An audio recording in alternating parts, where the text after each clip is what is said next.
Wow, 3 videos in the last 24 hours. You know the hot stove is heating up. The winter meetings this year have been fire. I made the video last night at like 2 a.m. about Gerrit Cole signing with the New York Yankees. If you guys haven't seen it, go check it out after you watch this video. I talked about Didi signing with the Phillies as well yesterday, and today we've actually got some news with my New York Mets. Now, it may not be in the same caliber as signing Gerrit Cole or signing Didi Gregorius, but the Mets did make a move, and that is signing Michael Wacha to a 1-year, $3 million contract with the possibility of making up to $10 million based off incentives. I'm going to talk about that move. I'm going to talk about Gerrit Cole a little bit more today. I'm going to talk about the trade rumors, all the other stuff that's been going on in Major League Baseball thus far. If you guys do enjoy this video, make sure to leave a like. That's the best way to show your support on the channel. Subscribe if you're new and you enjoy the content. If you love baseball, click that sub button, join the team. Remember to get in the comment section down below. Give me your thoughts and opinions on all the deals that are going on, and let me know what you think about Wacha signing. And don't forget to follow me on Twitter and Instagram at GiraffeNeckMarc. Links in the description. That's where you can always get my instant reaction to all the moves. So let's talk about Michael Wacha signing with the New York Mets. And I've seen a lot of different opinions on Twitter right now, and a lot of them are sort of to the negative side about like, ew, Michael Wacha, why is this the guy we signed? I don't understand. Listen, as a Mets fan myself, I think it's okay to not necessarily be excited about signing Michael Wacha. I can understand why people are not happy. I mean, we just saw the crosstown rivals, the New York Yankees, sign Gerrit Cole, arguably one of the best pitchers in baseball, to a 9-year, $324 million contract, while the Mets are out here offering Michael Wacha 1 year, $3 million with the chance to make 10. So for those reasons, I can understand why you're angry, but here's why it's not really smart to get upset about this move. One, the Mets were never getting Gerrit Cole. He was never in the conversation. Yes, we lost Zach Wheeler. We needed a 5th starter. It would have been great to bring him back. We lost him to the Phillies, which makes it a little bit even worse, but we weren't getting Gerrit Cole. We weren't getting Zach Wheeler. We're not getting Dallas Keuchel, Madison Bumgarner, Hyun-Jin Ryu. We're not getting one of those top-of-the-line guys, even though we do have these new owners that are coming in for the New York Mets with Steve Cohen. The Mets are still technically owned by the Wilpons, and they are not going to go anywhere close to that luxury tax. They don't want to go over it. They don't want to have to pay any more money than they already do. They want to keep the team cheap. So knowing that the Mets aren't going to spend any money, and knowing that they need to address a bunch of different positions, like a 5th starter, like some bullpen help, like possibly a center fielder, there was just no possible way we're going out and getting one of the top free agents. So you have to then take a look at who are the secondary tier guys, the guys who are kind of just like the middle of the line right now, and that's where Michael Wacha falls in. Because in 2018, 2019, he really didn't have good seasons. He did struggle a bit. He appeared in 44 games in the last 2 years, pitching in 211 innings, a 4.14 ERA with a whip at 1.431, 175 strikeouts, walked 91, gave up 35 homers, 7.5 Ks per 9, 3.9 walks per 9, 9 hits per 9, and 1.5 home runs per 9. So there's definitely some stuff that has been a little bit concerning about Michael Wacha, but at 1 year, $3 million,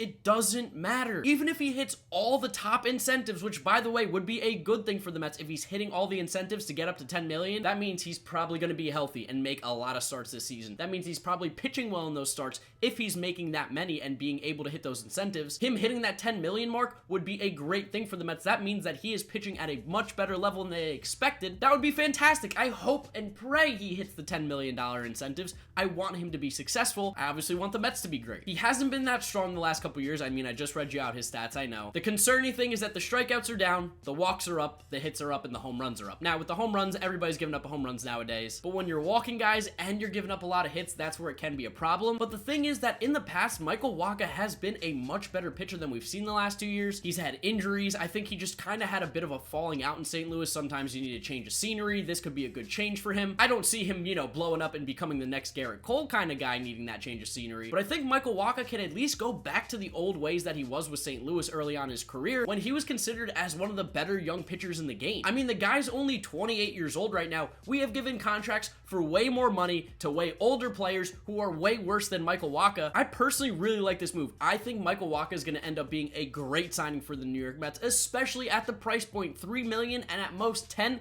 That's nothing. Matt Harvey got $10 million last year to sign with the Angels. That guy was horrendous. We got rid of Matt Harvey. We cut him. He's not on a major league team. He's probably not going to get signed again. Like, Harvey was so bad and he made $10 million. Wacha's making at least 3 and at most 10 this year. If we can see Michael Wacha return to his form that he had the first 3 seasons with St. Louis, it is going to be a fantastic deal. It is going to be really big for the Mets that he's their number 5 starter. From 2013 to 2015, he made 64 appearances, 58 starts with a 26-14 record, 3.21 ERA, a whip at 1.187, 353 innings pitched, struck out 312 batters, walked 110, only 30 homers, 8 strikeouts per 9, 7.9 hits per 9, 2.8 walks per 9, and 0.8 home runs per 9. Like, still not Cy Young numbers, but those numbers are significantly better than what we've seen, and there's no reason that he really can't return to this form as long as he's healthy, because really the biggest problem for him the last few years has been his health. health. He just hasn't been consistently in the rotation. 24 starts last year, 15 the year before that. He made 30 in 2017, but just not a lot in the last couple seasons. So I think if he has a healthy season, he's going to do pretty well, along with the fact that the Mets brought in Jeremy Hefner, who they are very high on. They're also high on Jeremy Accardo, who's like their assistant pitching coach or their pitching specialist. I don't know the exact words. He came in at the end of last year. But Jeremy Hefner, they have huge props for. He did a really good job over there with their pitchers. He wasn't their pitching coach, but he definitely helped out. He was kind of like the Jeremy Accardo guy. If Jeremy Hefner, the pitching coach, can live up to the hype that's kind of surrounding him as like this new young brain into the game, he's going to be able to make Michael Wacha go back to his old form, or at least very close to it. I'm not asking for 3.2 ERA. That would be unbelievable for a number 5 starter. We're doing great things if that's the case. But if he can give me 160 to 180 innings this year, an ERA hovering like 3.5 to 3.8, not walking too many guys, getting the walks down, strikeouts like 1 per inning, that's going to be a fantastic contract for Michael Wacha. Not to mention Michael Wacha has a good spin rate on all of his pitches. We've seen what the Mets did with Seth Lugo. They took his game to the next level because he has extremely high spin rate. I think it's a really good signing. I'm very hopeful and optimistic about Michael Wacha. I know I normally overreact to things about the Mets. I've said some crazy stuff in the past. This isn't the sexy signing. This isn't the thing that takes the Mets to the next level, but we needed a 5th starter, and I think he's an improvement right now in what we would have had, which would have been like a Robert Gesellman or Lugo, and then you take Lugo out of the bullpen, you make it weaker. This was a fine move. This was very smart. This was very good. Michael Wacha has something to prove next year. I always like when guys are playing in contract years have to prove something. And keep in mind, we've given guys like Jason Vargas more money before. So while it might not be the most exciting signing, I am a big fan of the Michael Wacha deal. I think out of all the guys on the free agent market that I thought could probably have like the biggest glow up this season, Michael Wacha was one of those guys. So I'm happy that the Mets went after him. I'm hoping the best for him. And Michael Wacha, if you are watching this, I heard you play a little Fortnite. If you want to ever play, hit me up. I didn't talk a lot about it yesterday, so let me talk about it in today's video, or I guess I should say earlier in the day since it was like 3 o'clock when I released it. But Nomar Mazara got traded from the Texas Rangers to the Chicago White Sox in exchange for Steele Walker. I see some people saying that the White Sox are crazy for taking Nomar Mazara and trading Steele Walker. I don't understand those people that are saying that. Steele Walker is a prospect who's 23 years old, who was playing at A-ball last year. Nomar Mazara is 24 years old, has had a couple years at least underneath his belt at the major league level. He has shown that he can at least perform at the major league level. Yes, he's been a disappointing player. Yes, he strikes out a crazy amount, but why would you not want Nomar Mazara over Steele Walker? Like, for the White Sox, there's a lot to work with here, and I feel like now in a much stronger lineup than he was in Texas, you can see this guy have better numbers. He's gonna hit you 20 homers a year. That's what he's done in Texas. He hit 20 home runs almost every single season except last year where he hit 19. 25 doubles, close to 70 RBIs. He's a 261 hitter with a 320 on base, 435 slugging, and a 754 OPS. All of those I think can very much be improved. This guy is a huge dude. He can hit the ball extremely far. I think he had the farthest home run in Major League Baseball in 2019. Defensively, he's a bit of a problem, doesn't have a great glove, but he has a cannon of an arm. They have control over him until 2022. He's not going to cost you a whole lot of money. He's a left-handed bat that they can throw into that lineup. They have a ton of power there. Like, yes, he's only hit 20 homers a year, but this guy has more than 20 home run kind of power. Probably closer to 35, 40, honestly, in my opinion. He is a very big and strong guy. Just needs to make contact a little bit more consistently, and he can really be a good player. I'm not talking about MVP type level guy that's just kind of laying in the weeds, but there's no reason that he can't have a huge breakout season next year, especially in that lineup. For the Rangers, I just don't understand this move. Yes, you've seen about 4 seasons of Nomar Mazara. You feel like you know what you're getting from him, and it may not change, but Steele Walker's what you got back from him. He's only your 12th ranked prospect in your organization, and it's not like the Rangers farm system's absolutely loaded. He's a year younger than Nomar Mazara, and he's only played as high as A+